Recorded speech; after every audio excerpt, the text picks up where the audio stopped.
Hello everyone, let's start with a new topic that is factor affecting dose route of drug administration। इसको start करने से पहले हमें पता होना चाहिए कि ड्रग क्या होता है। ड्रग एक सब्सटेंस होता है, केमिकल होता है, प्रोडक्ट होता है जिसको हम यूज करते हैं ताकि हम physiological as well as psychological modification कर सकें इंडिविजुअल की।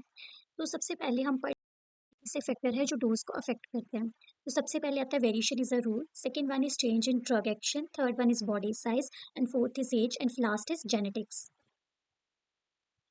तो सबसे पहले जो हम डिस्कस करेंगे that is variation is a rule. इससे पता चल रहा है कि हर एक इंडिविजुअल की जो बॉडी है वो वेरी करती रहती है। उसमें हार्मोनल एक्टिविटी भी वेरी करती है, नर्व रिसेप्टर्स ये सब चीज़ें जो है वो वेरी करती रहती है। और ड्रग लेवल जो है वो भी वेरी करता रहता है। तो इसकी वजह से जो ड्रग डोज है वो भी इफेक्ट करती है।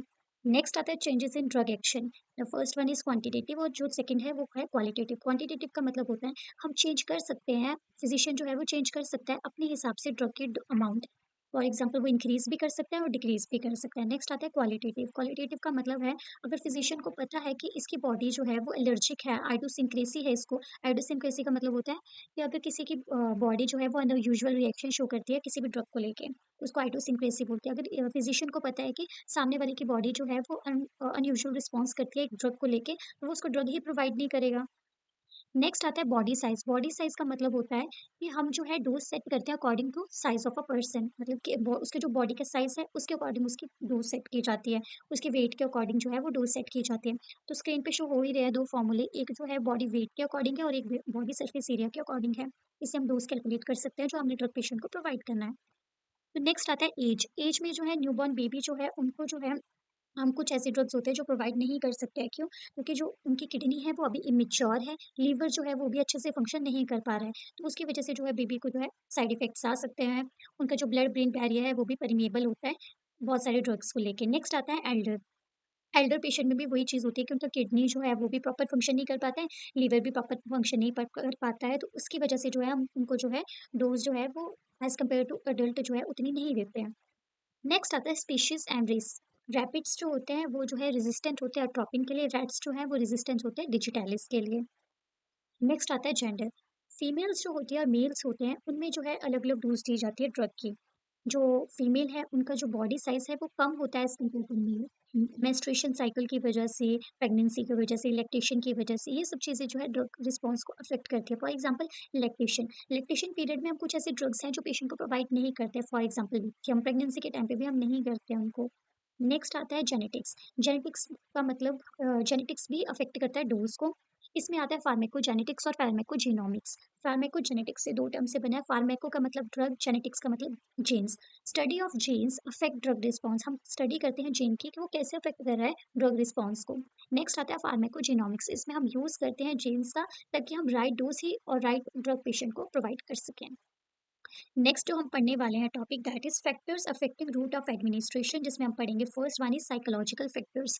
आपने देखा होगा हॉस्पिटल में जब आप ड्यूटी करने जाते हो तो उसमें कई बार कुछ ऐसे पेशेंट्स होते हैं जो बोलते हैं कि हमें जो है आप आईवी लगा दो, आईएम इंजेक्शन मत लगाओ, क्योंकि उनकी वो एक्सपेक्टेशंस, उनका एटीट्यूड, उनके बिलीफ जो है वो अलग अलग होते हैं और वो भी अफेक्ट करता है रूट ऑफ ड्रग एडमिनिस्ट्रेशन को। नेक्स्ट आता है प्रेगनेंसी।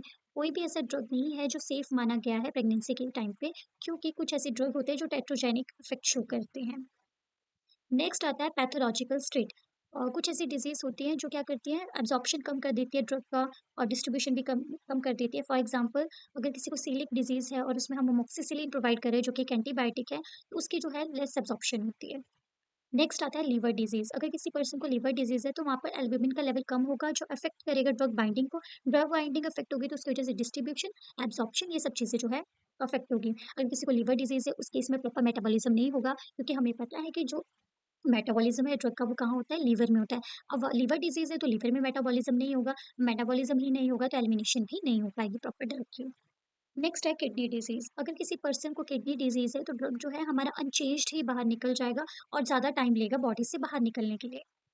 नेक्स्ट आता है कंजस्टिव हार्ट फेलियर। अगर किसी पर्सन को कंजस्टिव हार्ट फेलियर है और इसको हम हाइड्रोक्लोरोथायरोसिड देते हैं तो वो ज़्यादा एब्जॉर्ब नहीं हो पाता है उस पर्सन की बॉडी में, और इसकी वजह से जो है जो ड्रग है उसका एलिमिनेशन भी कम हो सकता है और वो हमारी बॉडी में ज़्यादा देर तक रह सकता है, जिसकी वजह से टॉक्सिसिटी हो सकती है। नेक्स्ट आते हैं other situations, for example antipyretic. अगर हम किसी पर्सन को एंटीपायरेटिक ड्रग दे रहे हैं तो क्या करते हैं, कुछ ऐसे ड्रग होते हैं जो फीवर को कम करने की बजाय फीवर हाइपरथर्मिया कर देते हैं। नेक्स्ट आता है थायज़िड। थायज़िड जो है वो एंटी डाययूरेटिक और डाययूरेटिक दोनों ही होते हैं।